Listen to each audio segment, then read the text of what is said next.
What's up, you guys? Welcome to my channel. In today's video we got the Monster XMAXX. Question: how often, when should you service your XMAXX shocks? That's a good question, but the answer to that is depending on what you're bashing. Okay, so if you had the truck for 3 or 4 years and you bashed it for this truck, I only bash it about 10 to 15 times a year. It's not a lot, but sometimes it's more than that. Sometimes it's not accounted for. But anyway, shock oil. So I did do a rebuild on my rear XMAXX shock. This one has a 60 oil. So we're gonna take off the opposite side and look at it. You see how usually it comes with not usually, it comes with a 30 weight oil, and we are putting 60 and 60 sticker. So the travel is gonna be less. So it's gonna be less bouncy. I know you want your XMAXX to be bouncy, but still, for me with these heavy tires, this thing landed and hit the ground. So you can play around. So what we're doing is 60 and a 50. So we got ourselves a 60 oil and we got ourselves 50 oil. 60 is going to go in the back. This one has a 60 already. So we're going to take the opposite side, which one has 30 already. So before we even change it, we're going to push them both down and see how they feel, the difference, okay? And it is going to give you better handling because these trucks tend to flip over, turn over to the side on the sharp turns. Also, what I wanted to eliminate was that quick squat of the truck from the back. It just squats really quick from the back when I push it, and the front lifts up. So that's why we go a little bit less in the front, so 50 and 60. So it still will try to squat and it still will try to move the front, but not that quick, okay? I don't care about the wheelies because this truck is more about, I mean, I do want to do wheelies, but I can always change out. But it's all about the experience. Anyway, enough of the talk. Let's get this thing going. Let's take off the wheels first, and then we're going to remove the shocks. And we're going to keep them water. You can always label them because now we're going to have different oil. And if you guys want to do this mod with these wheels, I do have video on these. These are the Monster Claw wheels. And you do need to do a lot of modification to get these in. But anyway, we're going to zoom in and take this truck apart. So we got the wheels off. We're also going to take off the body and also get the body off. And we're going to have access to this top bolt here and a bottom bolt here. So let's get those two going. Let's zoom in with the camera and get the job steady going. Okay, so it's pretty much same for all 4 shocks. There's a bolt here. Just to let you know, these little screws here, the bolts, whatever you want to call them, the top one is bigger than the bottom one. So they're longer and shorter, so just pay attention. And once you have that off, what you need to do is from the rear here, there's a pin here, you need to push that. Same thing here, there's a hole in the back end. And once that pin come out forward, you're going to use your tweezer here or needle nose, whatever you have here. And you're going to grab this little guy. Let's see if I can get it. There you go. This push rod here, and there's a push rod here. The bottom one, notice, is smaller than the top. So you always want to check these two. If you roll them, you see how they're smooth. They roll smooth. If they're bent, they're going to wobble. But anyways, let's do comparison right now. I'm going to leave this shock for the front. I am going to take off the back one. It's the same procedure, so you're going to see me have that off. And then we're going to push this and the 50 I have in there. You will see the difference. Okay, so I'm going to leave these separate. And let's keep them moving. Okay, we're back. And guess what? We got 2 front and back shock out. And we're going to compare this. So, here it is. There goes nothing. So, 30 oil, 60 oil. Check out the difference here. We're going to push these down. This is the test. This one's even harder to push. See that? It takes way longer for this 60, I can feel the force in it, but it takes way longer for it to. This one's even adjusted more on the spring. You know what? Let's make them even. That way it's gonna be even lazier on holding pressure. So right now, this one, like, it's gotta come out more. Lazier meaning it's gonna be even more spongier, bouncier. So if you want your XMAXX to react as bouncy, spongy, then it's fine, okay? Then you would leave it alone. But anyways, right now they're equal. We're gonna give it another try. So again, 30, 60. It's like double the weight. Look at that. Much difference in compressing and coming back up. Anyways, you guys got the point. So what we're gonna do is servicing these babies should be a good idea. So I'm gonna put this way because that goes from the back on the other side. So I am a little bit short on the 50 here, so I am only gonna be doing 1 foot today because I have enough for this, and then once I get the 50 here, we'll do another video.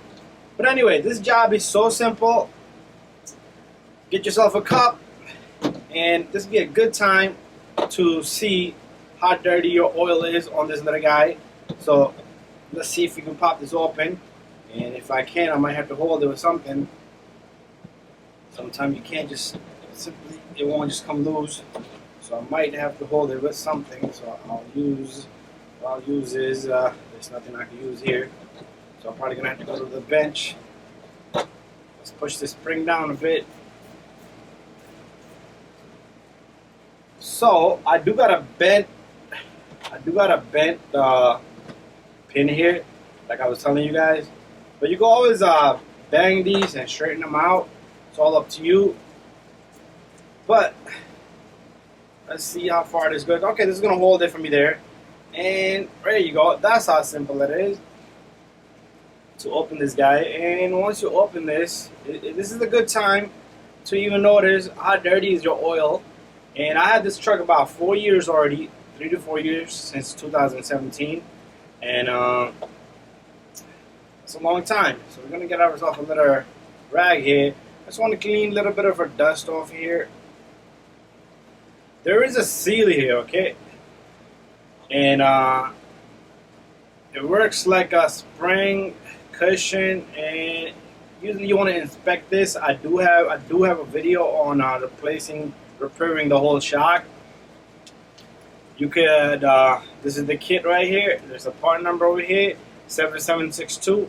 Comes with 2, front and back is the same, complete kit, all the seal, rebuild your whole shock. Anyway, check this guy out. The oil looks pretty clean to me. It does have a little darkness line to it, but 4 years later, 3 years later, good amount of bashing.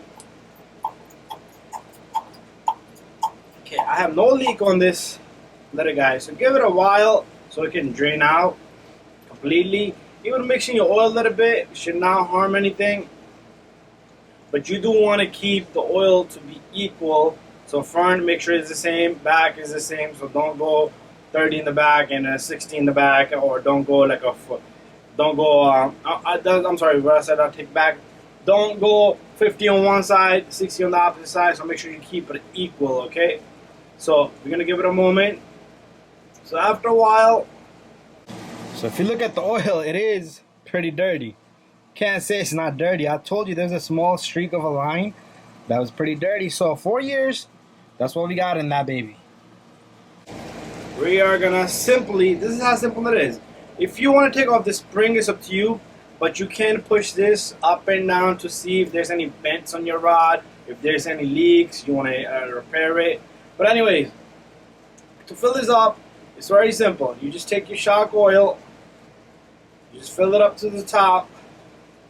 Just don't go more than 3 threads over here. Make sure you leave, that's how much distance you're going to leave.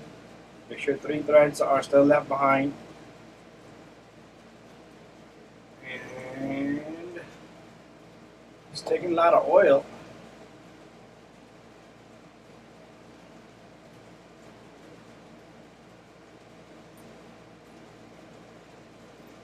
go.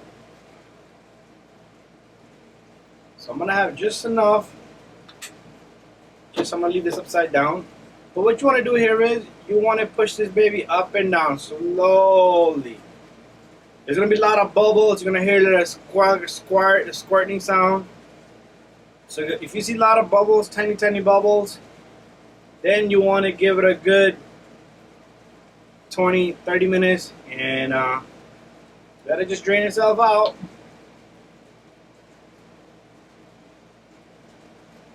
Okay, so I am right above 2 threads here, 2-3 threads max.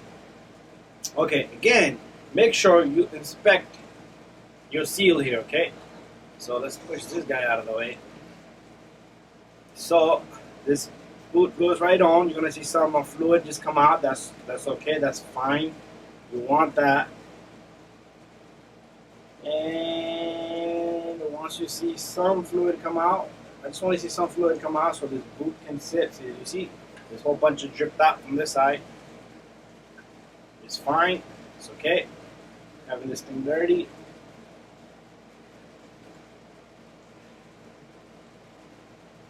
So try to keep 3 to 4 threads down because I think 2 is just too much.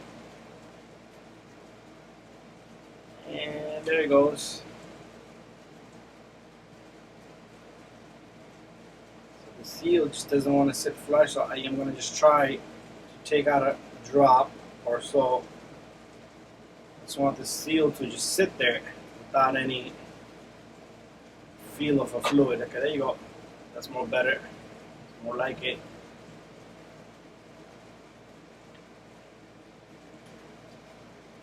Still going to try to push some out. There you go. Now the seal is sitting flush. So it's a good idea to take a little bit of oil, just put it around the seal. Inspect your cup here. So there's a small little tiny hole. Once you close this, you might see some fluid come out through there, and that's fine. So again, this is going to be hand tight, so make sure you don't cross thread it. So let me see if I can get the threads going.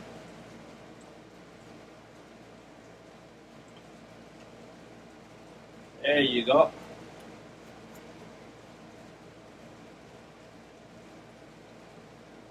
If anything come out through that hole, that's perfectly normal.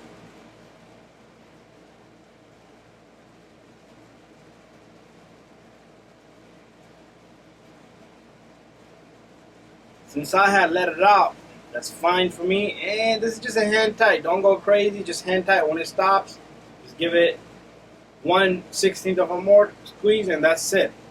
You don't need to do more than that. Now if you talk about the adjustment here, usually you want to leave about a 1/2 inch. I would start from there. The tighter you go, the tighter it's gonna get. So now we should have the same travel, okay? Let's just adjust the spring back to where it was originally at. We're gonna make it equal. Now we should have the same amount of travel before and after. Picture counts.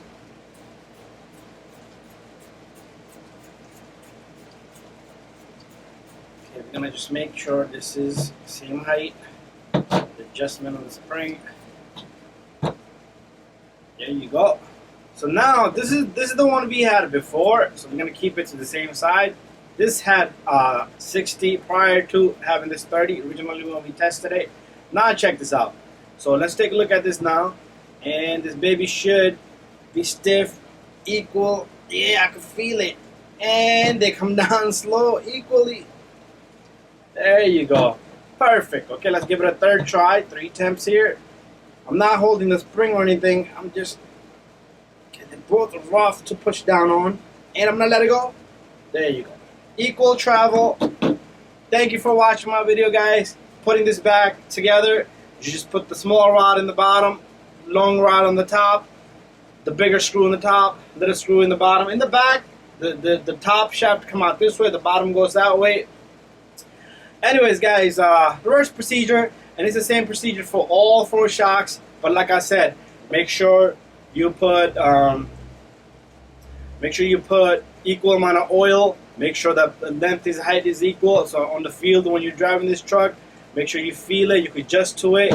But anyway, 60 is a lot, but I have my truck modified. We got the monstermaxx Monster Claw tires on it. They are heavy. Anyway, guys, thank you for watching my video. Don't forget to subscribe, share, and like. If you guys have any questions, don't hesitate to send me a message. And I got a ton of videos, bearings, hub, taking the whole truck apart, the bearing, inside bearings, motors. I even got one of my XMAXX as a speed one. Anyways, so I decided to end the video with installing the shock back. So what I like to do here is this little screw in the bottom. I like to have it facing inward, and at the same time, this little hole here, I like to have it facing backward on the truck. Okay, you can either have it this way, it doesn't matter, but the way I see it, it works. I just like it in the back. Okay. Anyways, we got the two rods. Make sure you test them and make sure they're nice and straight. And the little one, I usually go just like this. So you put your shock in. Very simple. You take your shock and you put this baby right in. And you put your rod in. The little rod goes here. And I'm not even looking at it. And sometimes you gotta play around with it. And once your shock is caught, perfect. And you do have a small little screw which goes right here. That will prevent the shock from coming out. So if you notice, I do have, I'm gonna use my drill here to get this guy in. If you notice, this little guy has like a little metal piece to it. The rod always came through that hole. It came out, popped out always, a lot of times. So I can't get my wheel, the tire here is on the way. So once I get this in, so I capture a few threads, I should be able to put this baby in. Okay, that's done. So over here, remember, the hole is facing towards me, to the back of the truck. And let's get our second rod here. Let's push this rod in a little bit. And then what you want to do is, a lot of times you can inspect this also. Too much movement, and if it comes out in and out, but it is going to wiggle pretty freely. No need to lubricate or anything like that. Sometimes they do squeak. So this thing just sits in there, and after that, you just push your rod in. Sometimes the rod won't go in that easy. I like to tap it. There you go. Small little taps. So the bigger screw goes from the back here. You've probably seen this guy right here. So this sits right here. That's it. Magic. Bada bing, bada boom. Thank you for watching my video. Again, I probably said it 5 times. Don't forget to subscribe, share, and like. And we have the XMAXX ready with 60 oil in the back. All I need to do is 50 in the front, and I'm all set. Down the road, I'm going to keep doing services on this truck. So maybe down the road, I will go back to 30 or maybe 40 and a 50. One step at a time. And you guys seen the oil that came out is pretty dirty, even though it didn't look like it. I told you there was a small streak. But anyways, thank you for watching my video. See you guys on the next one.